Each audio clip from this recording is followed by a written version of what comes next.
Video में हम लोग देखेंगे लोग क्लास 10th के बारे में, हिंद चीन में राष्ट्रवाद। ठीक है, ये हमारा तीसरा चैप्टर शायद रहेगा, आप लोग देख लीजिएगा लोग, हिंद चीन में राष्ट्रवाद। तो आज हम पूरा इसके बारे में नोट्स को कंप्लीट करेंगे लोग। उसके बाद ये कंप्लीट हो जाएगा तो हम इसको क्या करेंगे, तो क्वेश्चन आंसर भी समझेंगे लोग और बनाएंगे लोग। ठीक है, तो आइए हम लोग स्टार्ट करते हैं लोग।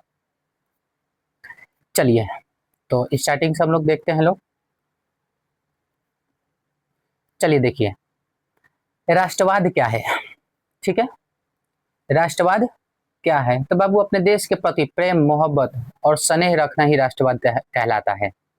अपने राष्ट्र के प्रति प्रेम की भावना को ही राष्ट्रवाद कहते हैं। ठीक है, इसके मतलब ये नहीं होता कि दूसरे के प्रति आप अपने मन में घृणा रखिए, ये राष्ट्रवाद नहीं बतलाता है। तो चलिए, पहले नंबर को हम देखते हैं लोग, राष्ट्रवाद।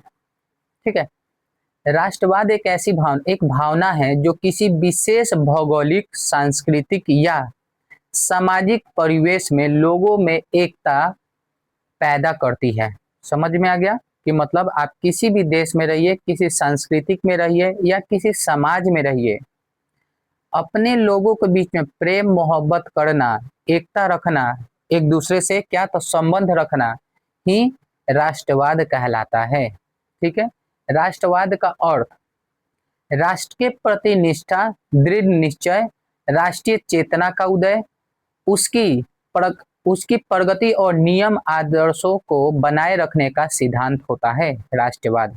ठीक है, अगर एक शब्द में बोला जाए, आप इनमें से कोई बोलिए और शॉर्टकट में बोलना है, एकदम छोटा मोटा बोलना है, तो अपने राष्ट्र के प्रति प्रेम की भावना को राष्ट्रवाद कहते हैं।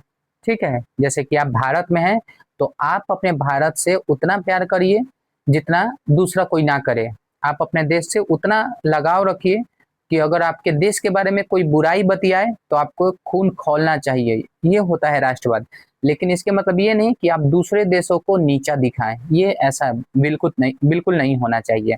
आपका देश सुंदर है अपने लिए, दूसरे का देश का सुंदर है वो उनके लिए, लेकिन हमारे देश में रहकर अगर कोई हमारे देश से प्यार मोहब्बत नहीं करता है तो वो राष्ट्रवाद नहीं हो सकता है।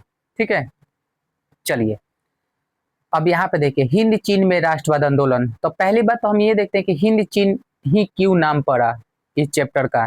तो बाबू हिंद चीन, आइए कहाँ के क्षेत्र को हिंद चीन कहा जाता है, ये देखिए, ये जो वियतनाम है ना बाबू, आइए ये देखिए, जो ये आप लोग को ग्राफ दिख रहा है, ये रुकिए, ये जो दिख रहा है ना, ये इस तरीके से ये पूरा इधर इधर जाते हुए फिर इधर वियतनाम होते हैं, जिसमें लाओसो कंबोडिया और वियतनाम आते हैं। इनमें क्या था, तो हमारे हिंदुस्तान का भी संस्कृति था और चाइना का भी संस्कृति से मिलता जुलता था, इसीलिए इसका नाम था हिंद चीन में राष्ट्रवाद।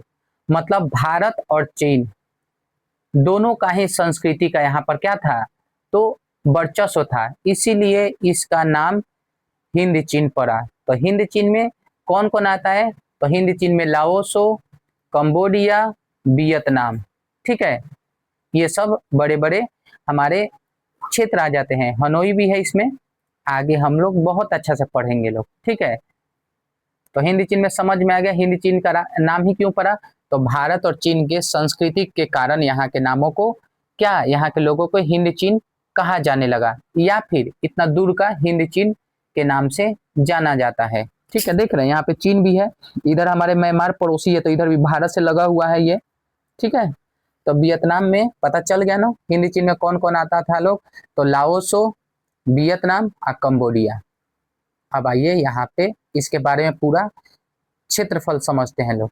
तो देखिए, दक्षिण पूर्व एशिया में फैला यह प्रायद्वीप क्षेत्र लगभग 2 लाख और 2.18 लाख वर्ग किलोमीटर, जिसमें आज वियतनाम, लाओस और कंबोडिया आते हैं। बाबू दिख रहा है, ये इतना है ना, 2.80 लाख किलोमीटर तक फैला हुआ है, जिसको आज हम वियतनाम से जानते हैं। 2.80 किलोमीटर, लाख किलोमीटर। ठीक है, लाख किलोमीटर तक फैला हुआ क्षेत्र को हम वियतनाम के नाम से जानते हैं लोग, जिसमें लाओसो, कंबोडिया, वियतनाम आता है।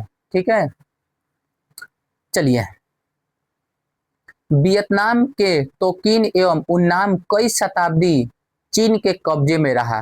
लाओसो और कंबोडिया पर भारतीय संस्कृति का प्रभाव था।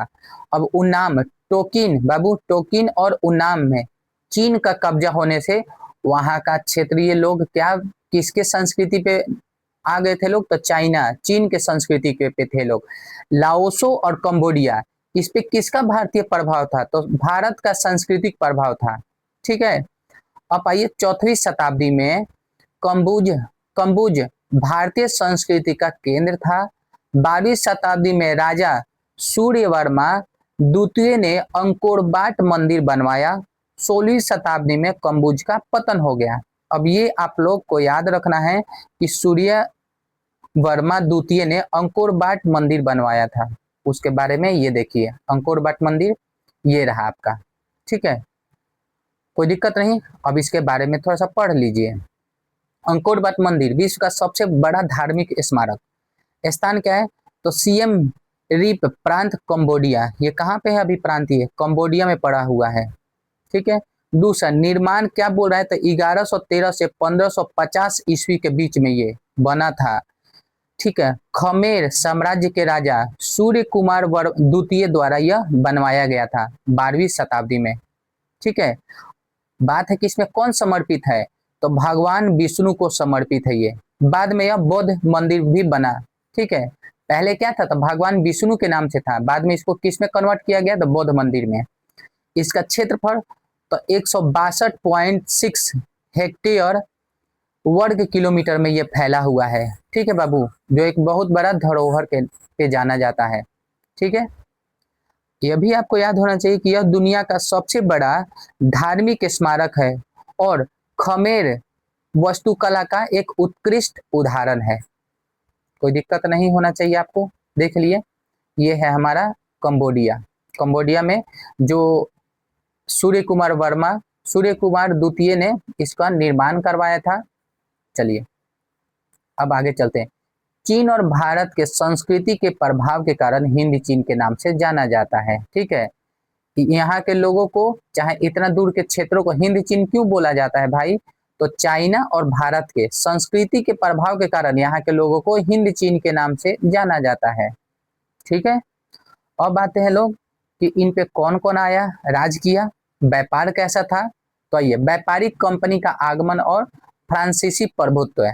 तो याद रखिएगा लोग, यहाँ पे बहुत सारे लोग आए थे, लेकिन फ्रांसीसी का नजर यहाँ पर वियतनाम पे बहुत पहले से था। अब आइए यहाँ पे थोड़ा वास्को डी गामा के बारे में सुनते थे, जानते हैं लोग। ठीक है, 1498 में वास्को डी गामा ने समुद्री मार्ग का खोज किया। बाबू याद रखना, बहुत सारे लोग हैं जो बोलते हैं लोग क्या भारत का खोज किया, भारत का खोज वास्को डी गामा नहीं करे थे, जो पुर्तगाल थे वो समुद्र मार्ग का खोज किए थे।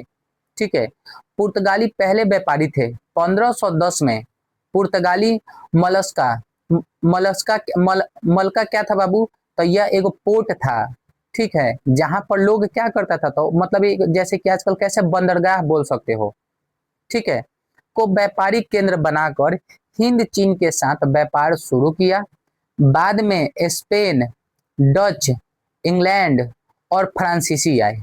ठीक है बाबू, वियतनाम में कौन कौन आया, तो स्पेनिश आए लोग, डच आए लोग, इंग्लैंडी आए लोग और फ्रांसीसी भी आए लोग। कोई दिक्कत नहीं, लेकिन यहाँ पर फ्रांसीसियों का थोड़ा सा बात कुछ और ही था।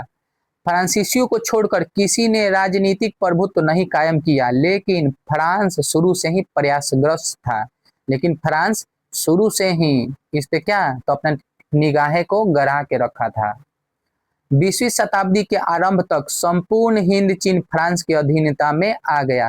20वीं शताब्दी तक में क्या था बाबू, तो फ्रांस के अधिकार में हमारा वियतनाम आ गया था, मतलब कि वियतनाम फ्रांस के अधिकारी में आने लगा था। अब आइए, फ्रांस द्वारा उपनिवेश स्थापना के उद्देश्य, क्या क्या उद्देश्य थे भाई, तो देखिए इनका क्या क्या मानना था। पहल का, डच एवं ब्रिटिश कंपनियों को व्यापारिक प्रतिस्पर्धा का सामना करना। दूसरा, औद्योगिकरण के लिए कच्चे माल बाजार में उपलब्ध कराना। तीसरा देखो, पिछड़े समाज को सभ्य बनाना यूरोप राज्य का स्वघोषित दायित्व था। चौथा इसका पॉइंट क्या था बाबू फ्रांस का, कि एक तरफा अनुबंध व्यवस्था, मतलब कि बंधुआ मजदूर। याद रखिएगा लोग, वियतनाम में जो भी था लोग ना, तो उनका जो बंधुता मजदूर था लोग, उनका कोई अधिकतर अधिकार नहीं था। सभी अधिकार, मालिकों के पास असीमित अधिकार होता था। ठीक है, तो फ्रांस का यह भी था कि अभी इनसे क्या करवाना, तो हटा देना। दूसरा बाबू देखो ये क्या कह रहा है कि हिंद चीन में बसने वाले फ्रांसीसी को कोलोन कहा जाता है, कोलोन। कोई दिक्कत नहीं ना बाबू, हिंद चीन में बसने वाले फ्रांसीसी को क्या नाम से जानते हैं, तो कोलोन के नाम से जानते हैं लोग। और आप बायोलॉजी के किताब में पढ़िएगा तो अलैंगिक जन्म द्वारा जन्मे बाल बच्चे को भी कोलोने कहते हैं लोग। लैंगिक अलैंगिक जनन आप 10वीं 12वीं में पढ़िएगा, लैंगिक लैंगिक अलैंगिक जनन जनन के बारे में, तो उसमें कोलोन किसको बोला जाता है बच्चा मेरे, तो अलैंगिक जनन द्वारा जो जन्मे बच्चे होते हैं, शिशु होते हैं, उसको कोलोन बोला जाता है, क्योंकि वो अपने हूबहू माँ बाप के जैसा ही दिखता है इसीलिए। ठीक है, तो थोड़ा हटके था ये, बट थोड़ा आपको तो इतना तो याद होना चाहिए। हिंद चीन में बसने वाले फ्रांसीसी को क्या बोलते हैं बच्चा मेरे, तो कोलोन बोला जाता है।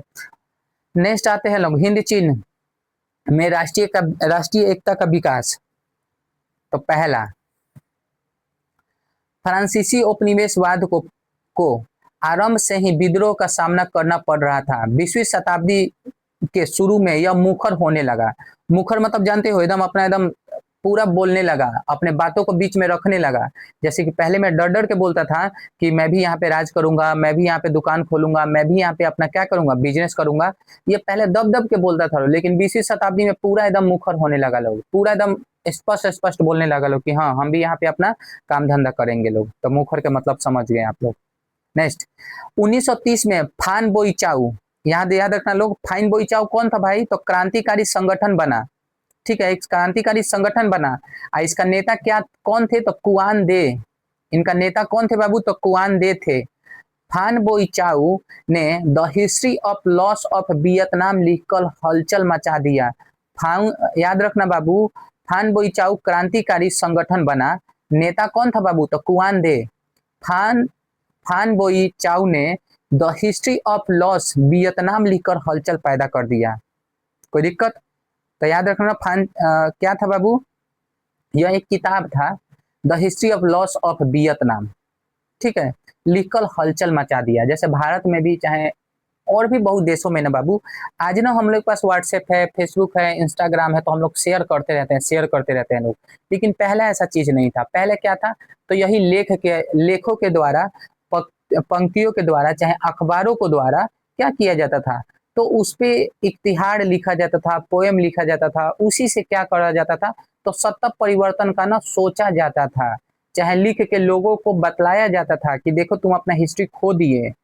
ठीक है, अगला पॉइंट देखिए क्या कह रहा है कि चीन में सत्ता परिवर्तन से हिंद चीन के छात्रों प्रेरित होकर वियतनाम कुआन फू हुई वियतनाम मुक्त एसोसिएशन बनाया। मतलब बाबू, चीन में सत्ता परिवर्तन से हिंद चीन के छात्रों प्रेरित होकर, हिंद चीन जानते हो ना, प्रेरित होकर वियतनाम कुआन फू हुई वियतनाम मुक्त एसोसिएशन बनाया था। ठीक है, हर एक पॉइंट आपको याद रखना चाहिए बच्चा मेरे, बहुत बहुत ध्यान से लिखा गया है नोट्स में, शॉर्टकट में, लेकिन बहुत सारा चीज है आप लोग के लिए। अगला पॉइंट देखिए, 1914 में देशभक्तों ने वियतनाम राष्ट्रवाद दल बनाया। 1914 में देशभक्तों ने वियतनामी राष्ट्रवाद दल बनाया। अगला क्या बोल रहा है, अगला पॉइंट देखिए, चीन का कृषि व्यापार मत्स्य व्यापार पर नियंत्रण था। 1919 में चीनी बहिष्कार आंदोलन किया। ठीक है, चीन का बाबू कृषि पर, व्यापार पर, मत्स्य व्यापार पर नियंत्रण था, लेकिन 1919 में चीन बहिष्कार आंदोलन किया। अगला पॉइंट देखिए, प्रथम विश्व युद्ध के बाद उदारवादी नीतियां को चीन के लिए प्रतिनिधि सभा बनाई, निर्वाचन की व्यवस्था की गई। 1917 में न्यागन आई कौन, हो चिन मी ने पेरिस में साम्यवादियों का गुट बनाया। मारास्को गया साम्यवाद से प्रेरित होकर 1925 में वियतनामी क्रांतिकारी दल का गठन किया। ठीक है, इन सब का आप लोग को नाम याद होना चाहिए कि कौन कौन आदमी क्या क्या किया था। अगला, 1930 की वैश्विक आर्थिक मंदी ने राष्ट्रवाद के विकास में योगदान दिया। ठीक है, याद रखिएगा लोग, जो 1930 की वैश्विक आर्थिक मंदी ने राष्ट्रवाद के विकास में योगदान निभाया। ठीक है, अगला पॉइंट देखिए, द्वितीय विश्व युद्ध और वियतनामी स्वतंत्रता। दूसरा विश्व युद्ध के बारे में थोड़ा सा देखते हैं लोग। स्वतंत्रता युद्ध और वियतनामी स्वतंत्रता क्या क्या हुआ था। तो जून 1940 में फ्रांस जर्मनी से हार गया। जर्मनी समर्पित सत्ता कायम हुआ। जापान ने पूरे हिंद चीन पर प्रभुत्व जमा लिया। जापान पूरा हिंद चीन पे क्या किया बाबू, तो अपना प्रभुत्व जमा लिया। जीतने के बाद जाहिर सी बात अब इसी का काम धाम होने लगा। हो ची मिन्ह के नेतृत्व में वियतनाम स्वतंत्र लीग का है, वियतनामी याद रखना लोग, वियतनाम स्वतंत्रता लीग बनाया। किसानों, बुद्धिजीवी को, व्यापारियों को शामिल कर छापामार युद्ध की नीति अपनाई। ठीक है, जो जो चीज यहाँ पे हुआ था, किस किस तरीके से आजादी किया था लोग। 1944 में फ्रांस जर्मनी के अधिपत्य के निकल गया। जापान पर परमाणु हमले के बाद जापान का आत्मसमर्पण कर दिया गया। जापानी सेना वियतनाम से निकलने लगी। फ्रांस की शक्ति नहीं थी। ठीक है, फ्रांस की शक्ति ना रही या फिर ना थी। अब देखो 2 सितंबर 1945 को वियतनाम के राष्ट्रवादियों ने वियतमी के नेतृत्व में लोकतांत्रिक गणराज्य की स्थापना कर स्वतंत्रता की घोषणा कर दी। हो ची मिन्ह प्रधान बनाए गए। ठीक है, अब देखिए आप जानते हो कि जापान पे 2 लिटिल बॉय और फैटमैन नाम का बम मारा गया था। ठीक है, हिरोशिमा और नागासाकी पे जापान पे 2 अमेरिका द्वारा बम डाला गया था। अब आगे देखिए हिंद चीन के प्रति फ्रांसीसी नीति क्या क्या था। तो फ्रांस हिंद चीन, आइए देखिए, तो फ्रांस हिंद चीन में अपने डूबे साम्राज्य को बचाना चाहता था। नए औपनिवेशिक तंत्र की योजना बनाई। ठीक है, फ्रांस हिंद चीन में क्या करना चाहता था बाबू, जो भी डूब गया था, जो भी भंग हो गया था, इसका अधिकार छीन गया था, तो इसने नए उपनिवेश तंत्र की योजना बनाई। फ्रांस ने घोषणा की फ्रांस के साम्राज्य को एक यूनियन बनाया जाए जिसमें उपनिवेश शामिल रहेंगे।